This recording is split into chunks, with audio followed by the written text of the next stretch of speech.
Hey, I thought I'd just take a couple of minutes and show how I put all this stuff together. Um, this is Chief Architect. This is a hand sketch from the client. He did an amazing job on graph paper to explain what he wanted. For example, here's the dropped shower. I don't know if I've shown that already, but some changes along the way. This was, 5 foot 8.5, and he wanted it to come out to 7 feet. So we made little on-site changes, but the different technology I use, Chief is really good about a quick 3D model, so you can kind of see what's going on. None of these finishes are decided yet, so it's not going to be green with red or whatever this is, olive. But some of the other tools I use, like to do this rake wall right here, I default back to AutoCAD because it's just so precise. So I can actually make sure that everything is drawn to the right size.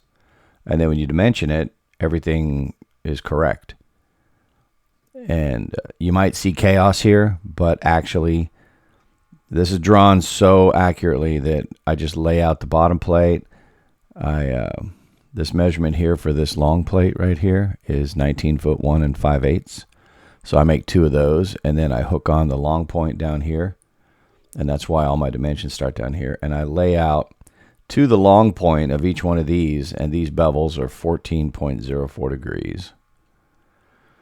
Somewhere in here. Maybe it's down here. I don't know. But yeah, this is a 3 and 12 on this side, whatever that is, 14.04. And then this is a little bit off. The height of this ridge is dictating all this. And I think this is 15.50 degrees. Anyways, when I put this in lamination, I'll have all that information, and it'll be laminated so it can get wet, no big deal. So there's how I use AutoCAD. And I just built, this is actually a smaller template, but I build a grid, and then I can have, let's see, like this here. Is this the tall one? Yeah, so I'm working on this tall one, and let's go see what that actually looks like in SketchUp.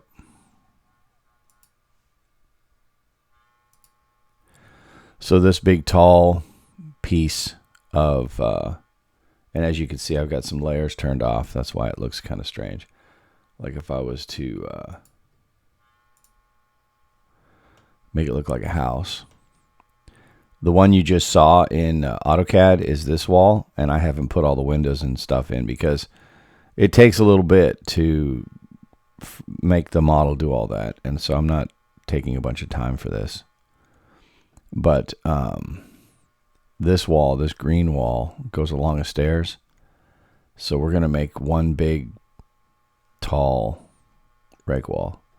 And this stud right here is just under 22 feet long. I'm pretty sure we're probably going to build that as 2 studs.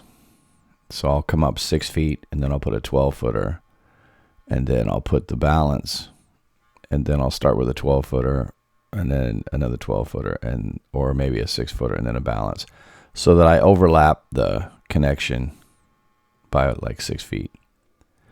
And the blocking here on an angle, that's going to follow the bottom of the rafter. It's not really needed, but I do it so that the sheetrock, as it comes up here, along that edge, they have something to attach to other than just every so many inches you have a stud. They have solid nailing surface. I've got 2 rows of blocking, and I don't know which way they're running or what, but this is 8 feet to the center of this one. And then I double block at the bottom. So if you're using tall base molding or whatever, you've got nailing behind wherever the sheetrock is. And then this is another 8 feet to the center from the floor here. So there's that. So as you can see, I use Chief, SketchUp, and AutoCAD in different forms. I start in Chief just because it's so fast. It's so easy to get a plan started. And then depending on how you're organized,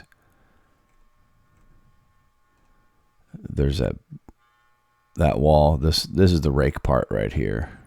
Well, they're both rakes. This is just upstairs rake. This is 2-story rake. And then there'll be a rake over here too. It's a very simple design. It's in a nice part of Washington when it's not raining. That noise you hear over there is the laminator cooling off.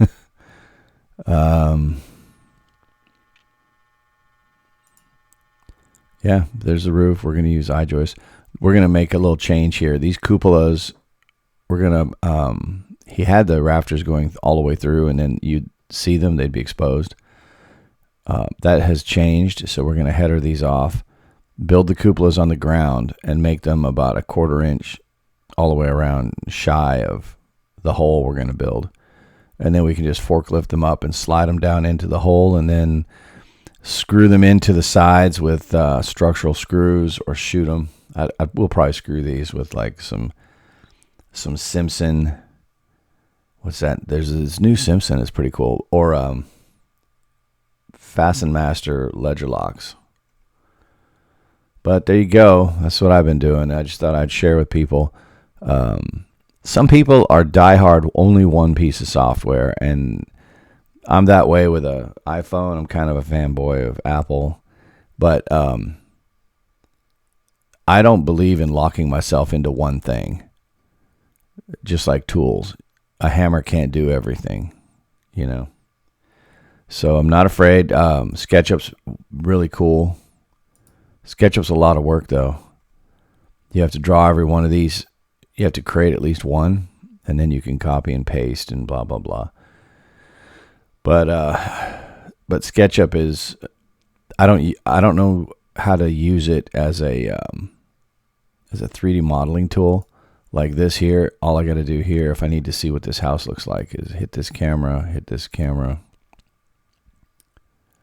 Boom. Now I'm looking at the 3D model. That was pretty fast, right? And there's another cool camera that's handy, is this one.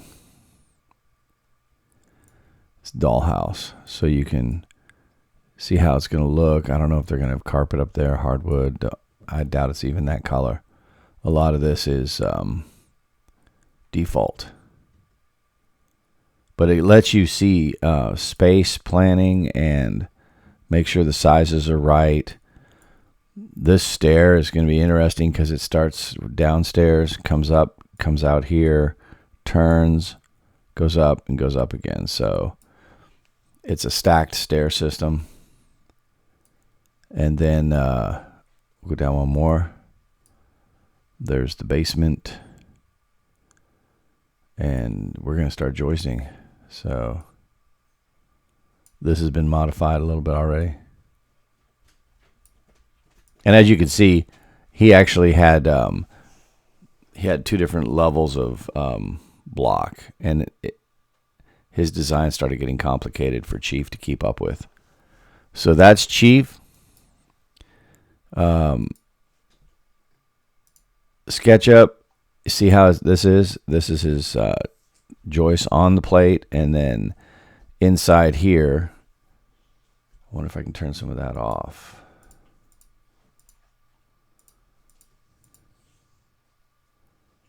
Oh yeah, so now you can see. There's a lot of stuff that's untagged, I guess. Let me see what this is. Yeah, all this upstairs is untagged. You can't turn off untagged. The nice thing about SketchUp is you can use a 3D mouse, but so he's got LVL ledger bolted to the concrete. So all those are, you hold it in place, you screw it into the foam before the pour, and you have these J bolts, just like you have anchor bolts everywhere else. And they're through the wood into the concrete. And once it's poured, then you can snug them up, and you've got ledgers with hangers. So that was the plan. I think it's because his earth is a little higher, and so he wanted that extra bit of concrete and house to manage his landscaping. And then it steps down. All these windows are below. I mean, the terrain is below these windows. The only one that gets a window well is over here. But yeah, the 3D mouse, man, look at this. It's just so...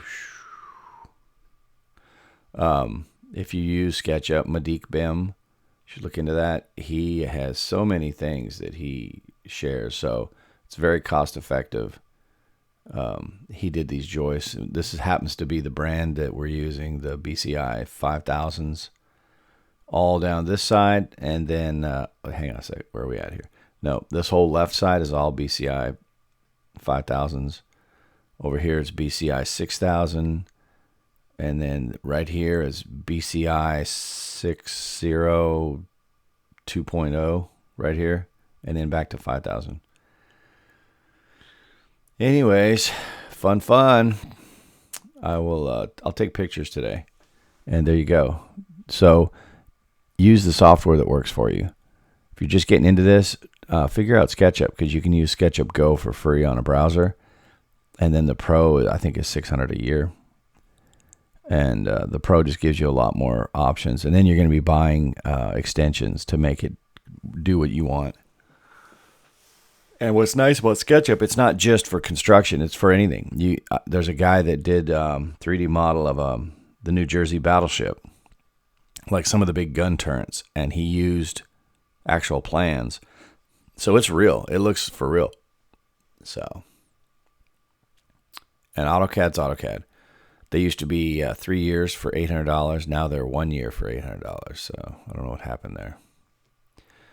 Y'all take care and have a great one. And I'll try and make more videos when I can, but get home tired. So no excuses. Except where's the damn off button there?